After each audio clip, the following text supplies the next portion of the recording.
Good morning. Today I'll be covering chapter 28, and only 28 of Deuteronomy today is a little lengthy, so it'll just be that one. And then tomorrow will be 29 and 30, so back to our regular schedule.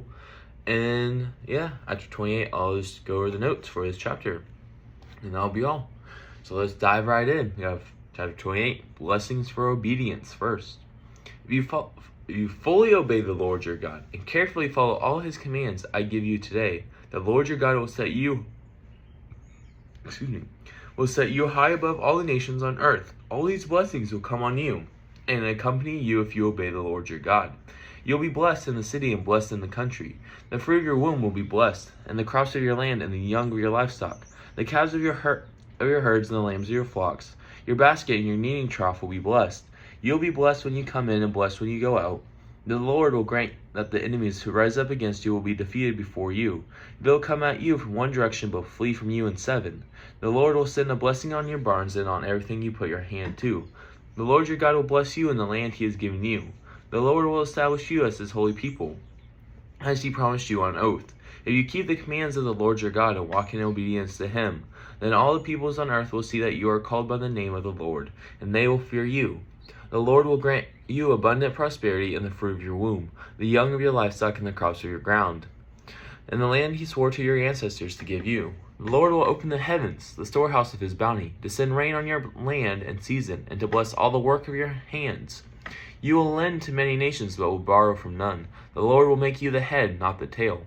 If you pay attention to the commands of the Lord your God that I give you this day, and carefully follow them, you will always be at the top, never at the bottom. Do not turn aside from any of the commands I give you today, to the right or to the left, following other gods and serving them. Now we have curses for disobedience. However, if you do not obey the Lord your God, and do not carefully follow all his commands and decrees I am giving you today, all these curses will come on you and overtake you. You will be cursed in the city and cursed in the country. Your basket and your kneading trough will be cursed. The fruit of your womb will be cursed, and the crops of your land, and the calves of your herds, and the lambs of your flocks. You will be cursed when you come in and cursed when you go out. The Lord will send on you curses, confusion, and rebuke in everything you put your hand to, until you are destroyed and come to sudden ruin, because of the evil you have done in forsaking him. The Lord will plague you with diseases until he has destroyed you, for the land you are entering to possess.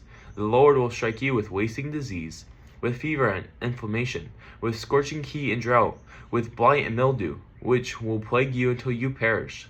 The sky over your head will be bronze, the ground beneath you iron. The Lord will turn the rain of your country into dust and powder. It will come down from the skies until you are destroyed.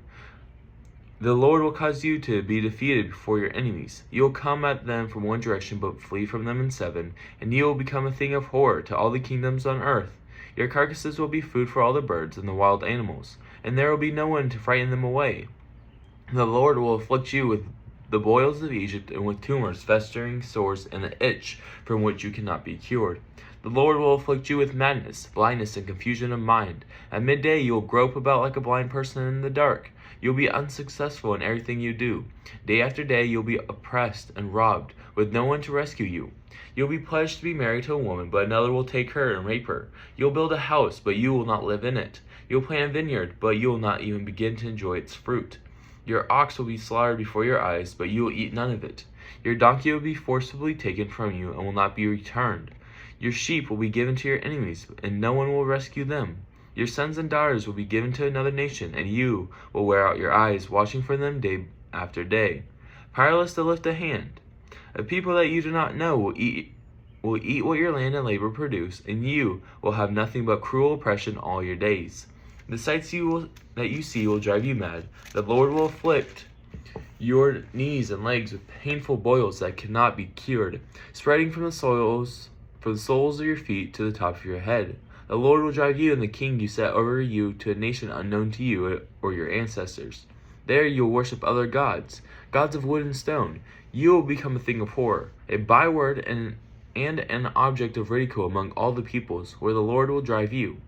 You will sow much seed in the field, but you will harvest little, because locusts will devour it.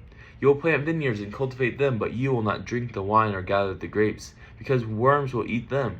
You will have olive trees throughout your country, but you will not use the oil, because the olives will drop off. You will have sons and daughters, but you will not keep them, because they will go into captivity. Swarms of locusts will take over all your trees and the crops of your land. The foreigners who reside among you will rise above you higher and higher, but you will sink lower and lower. They will lend to you, but you will not lend to them. They will be the head, but you will be the tail. All these curses will come on you. They will pursue you and overtake you until you are destroyed, because you did not obey the Lord your God and observe the commands and decrees he gave you. They will be a sign and a wonder to you and your descendants forever, because you did not serve the Lord your God joyfully and gladly in the time of prosperity. Therefore, in hunger and thirst, in nakedness and dire poverty, you will serve the enemies the Lord sends against you. He will put an iron yoke on your neck until he has destroyed you. The Lord will bring a nation against you from far away, from the ends of the earth, like an eagle swooping down, a nation whose language you will not understand, a fierce-looking nation without respect for the old or pity for the young. They will devour the young of your livestock and the crops of your land until you are destroyed. They will leave you no grain, new wine, or olive oil, nor any calves of your herds or lambs of your flocks until you are ruined. They will lay siege to all the cities throughout your land, until the high fortified walls in which you trust fall down. They will besiege all the cities throughout the land the Lord your God has given you. Because of the suffering your enemy will inflict on you during the siege, you will eat the fruit of the womb, the flesh of the sons and daughters the Lord your God has given you.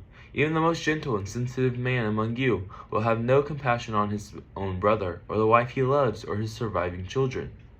He will not give to one of them any of the flesh of his children that he is eating. It will be all he has left because of the suffering your enemy will inflict on you during the siege of all your cities. The most gentle and sensitive woman among you, so sensitive and gentle that she would not venture to touch the ground with the sole of her foot, it will begrudge the husband she loves and her own son or daughter, the afterbirth from her womb and the children she bears. For in her dire need she intends to eat them secretly because of the suffering your enemy will inflict on you during the siege of your cities. If you do not carefully follow all the words of this law, which are written in this book, and do not revere this glorious and awesome name, the Lord your God, the Lord will send fearful plagues on you and your descendants, harsh and prolonged disasters and severe and lingering illnesses. He will bring on you all the diseases of Egypt that you dreaded, and they will cling to you. The Lord will also bring on you every kind of sickness and disaster not recorded in this book of the law, until you are destroyed. You who are as numerous as the stars in the sky will be left but few in number, because you did not obey the Lord your God. Just as it pleased the Lord to make you prosper and increase in number, so it will please him to ruin and destroy you. You will be uprooted from the land you are entering to possess. Then the Lord will scatter you among all the nations, from one end of the earth to the other. There you will worship other gods, gods of wood and stone, which neither you nor your ancestors have known.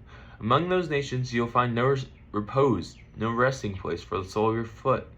There the Lord will give you an anxious mind, eyes weary with longing, and a despairing heart. You'll live in constant suspense, filled with dread both night and day, never sure of your life. In the morning you will say, if only it were evening, and in the evening, if only it were morning. Because of the terror that will fill your hearts and the sights that your eyes will see, the Lord will send you back in ships to Egypt, on a journey that I said you should never make again. There you will offer yourselves for sale to your enemies as male and female slaves, but no one will buy you. And that is the end of chapter 28 now. Alright, first up for the notes is verse 15 to 68. So it's going to be about the curses for disobedience and all that good stuff. It says, why would God promise curses for his people? These curses were a warning of what would happen if the Israelites refused to stay in relationship with God, who was the source of all their blessings. Spelling out the curses was like listing the penalties for breaking the legal conditions of a contract.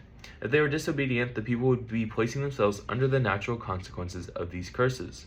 Unfortunately, the nation would experience many of these curses in the following years because the people failed to take God's warnings seriously. Some of God's promises come in the form of warnings. These are not meant to coerce us into obedience, but rather to remind us of what life apart from a loving God is like. If God's love is the source of all that is good, separating ourselves from that love will bring the natural consequences of sin and evil. Alright, next is 23 and 24. And those verses said, "The sky over your head will be bronze, the ground beneath you iron. The Lord will turn the rain of your country into dust and powder. It will come down from the skies until you are destroyed." It says this curse is referring to a severe drought. That's all it says. Alright, next is verse 34 only. And that verse says, the sights you see will drive you mad. And it says, for the notes on it, that one of the curses for those who rejected God was that they would go mad from seeing all the tragedy around them. Do you ever feel like you'll go crazy if you hear about one more act of violence or injustice? Much of the world's evil is a result of people's failure to acknowledge and serve God. When you hear bad news, don't groan helplessly as unbelievers who have no hope for the future do. Remind yourself that despite all the bad news, God has the final word and will one day come back to make everything right. So yeah, just make sure you keep that faith, keep that trust in the Lord, Just let him do his thing, Just don't lose your faith. Don't go mad in those times where it's easy to go mad in. Alright, next up is verse 36. And that says, the Lord will drive you and the king you set over you to a nation unknown to you or your ancestors. There you will worship other gods, gods of wood and stone.